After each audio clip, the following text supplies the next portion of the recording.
Super Rugby, round 11, can't wait guys. As per usual in this video guys, I'm going to give you a preview and predictions of the 5 games from round 11 and then stick around to the end and I'll give you a summary of my predictions for the games. So game 1, the Chiefs versus the Western Force in Mount Maunganui. So, that'll be a tough, close, hard game to predict as well. Firstly from me, the Chiefs, yeah, look, they are a quality side. I think on paper they're my best New Zealand Super Rugby side at the moment, particularly the way that they play as a team. Their defence, they work hard for each other.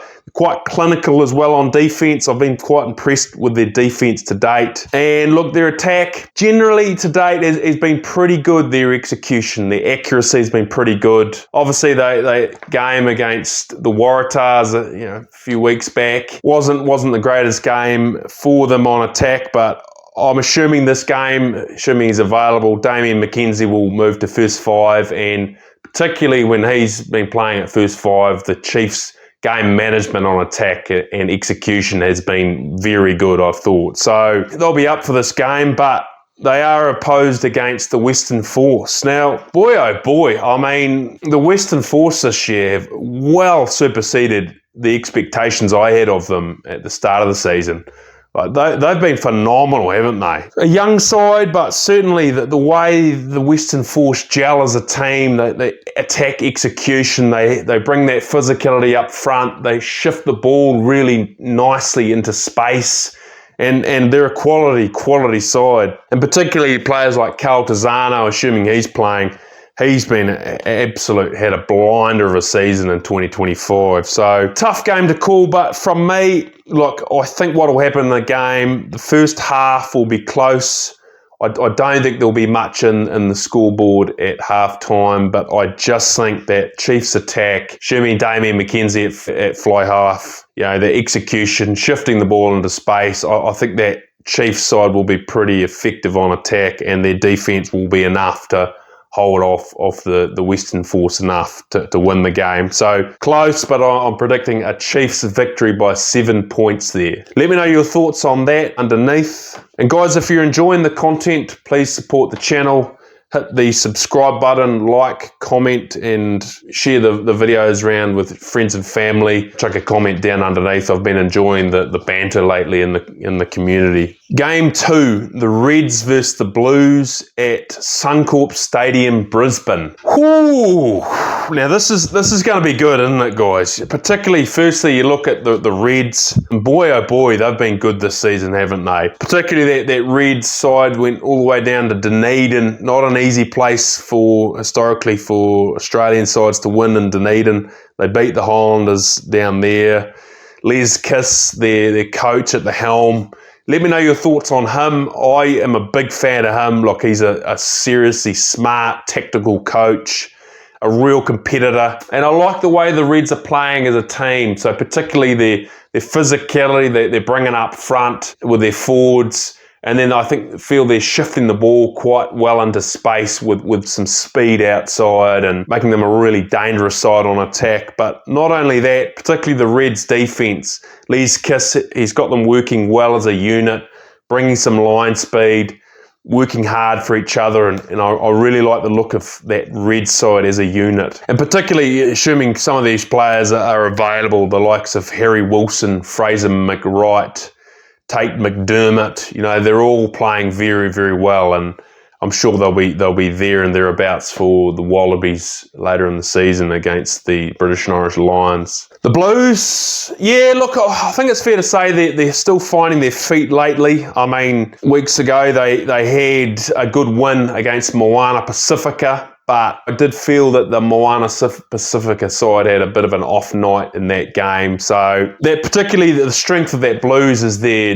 defence. They come up with some line speed that they shut down and they work really hard as a unit on defence. So the Blues defence is hard to crack, but what we've seen is certainly the issue with the Blues this season particularly has been their attack is pretty one-dimensional, up the middle, and lacks that execution, shifting the ball into space through kicking or passing. So in summary, I think I'm going to go with the Reds at home here. Obviously that home advantage, So the Reds are predicted here to win by 13 points. But yeah, ultimately, I still have not seen enough from the Blues yet. Let me know your thoughts down below on the Blues. But particularly their defence is strong, but I haven't seen enough with their attack execution to have confidence in them being able to score enough points to win games. So Reds to win that game at home. Next game, Moana Pasifika versus the Drua in North Harbour, Auckland. Oof. Now, that's going to be a great game to watch, guys, isn't it? What I particularly like about that game is, to me, it'll be like rugby at its best. You know, just Pacific Island rugby. You know, I'm expecting a lot of attack, you know, and the team that wins it will attack the best, play the best, most accurate rugby, score the most points.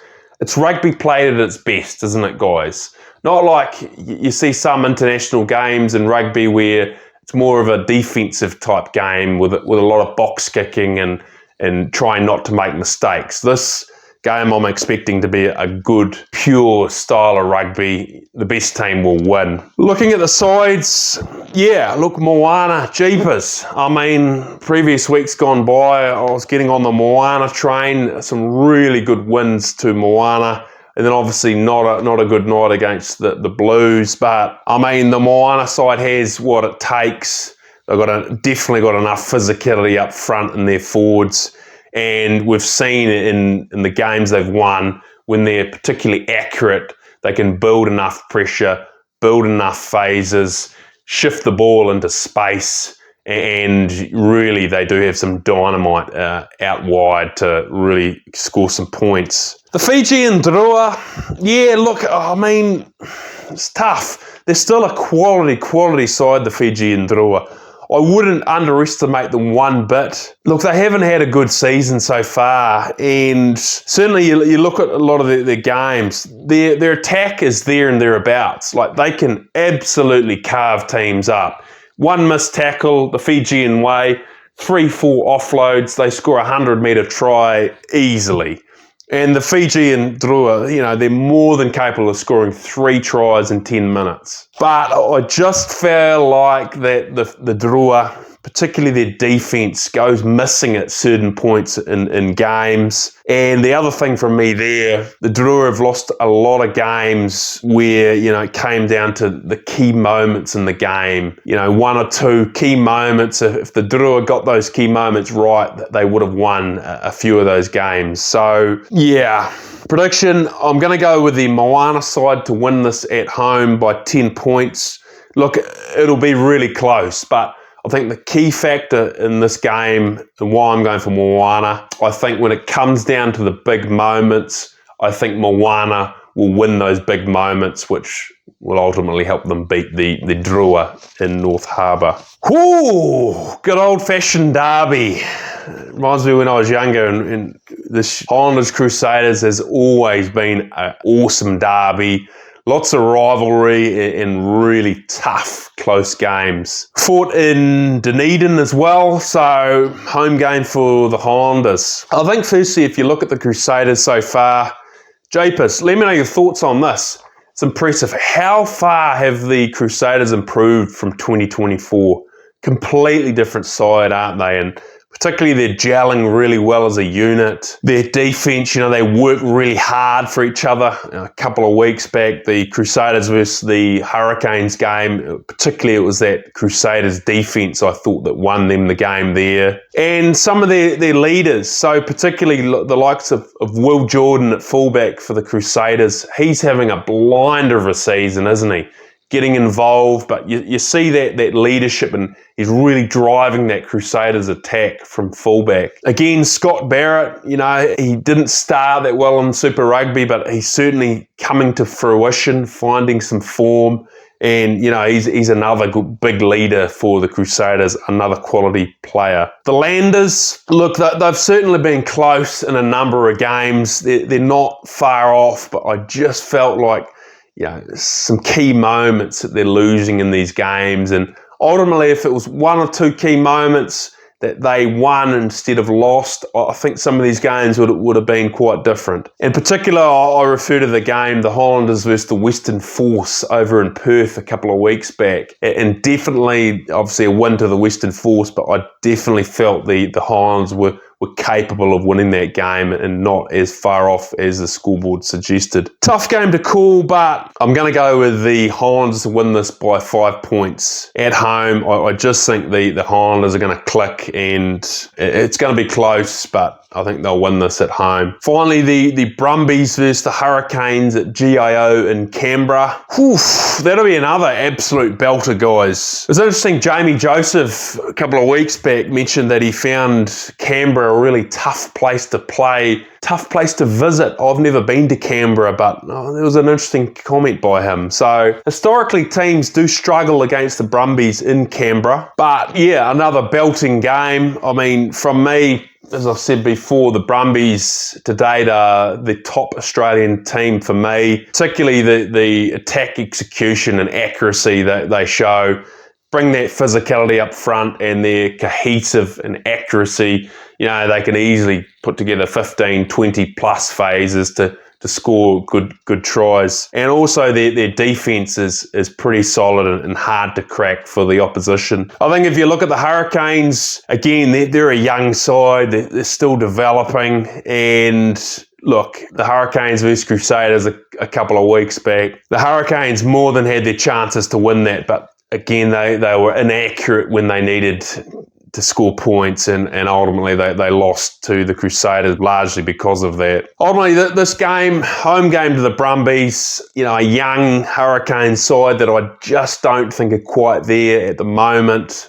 As a result, I'm going to go a win to the Brumbies by 10 points in this game. So, again, let me know your thoughts on that. Obviously, a bye to the Waratahs. So, yeah, they're having a good season. And finally, guys, in summarised predictions. So, the Brumbies versus the Hurricanes in Canberra. Brumbies, I'm predicting to win that by 10 points. The Chiefs versus the Western Force in Mount Maunganui. I'm predicting the Chiefs to win that by 7 points. The Reds versus the Blues at Suncorp Stadium in Brisbane, predicting the Reds to win that at home by 13 points. The Moana Pasifika versus the Drua, the good classic Pacific Island derby. That'll be an absolute belter of a game, guys. And I'm predicting the Moana side to win that by 10 points. And finally, the Highlanders versus the Crusaders, good old-fashioned New Zealand derby. I'm predicting the Highlanders to win that by 5 points. Guys, let me know your thoughts on my comments and my predictions about round 11. Chuck a comment down underneath.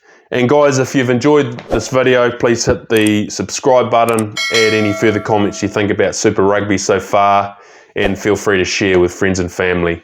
Cheers.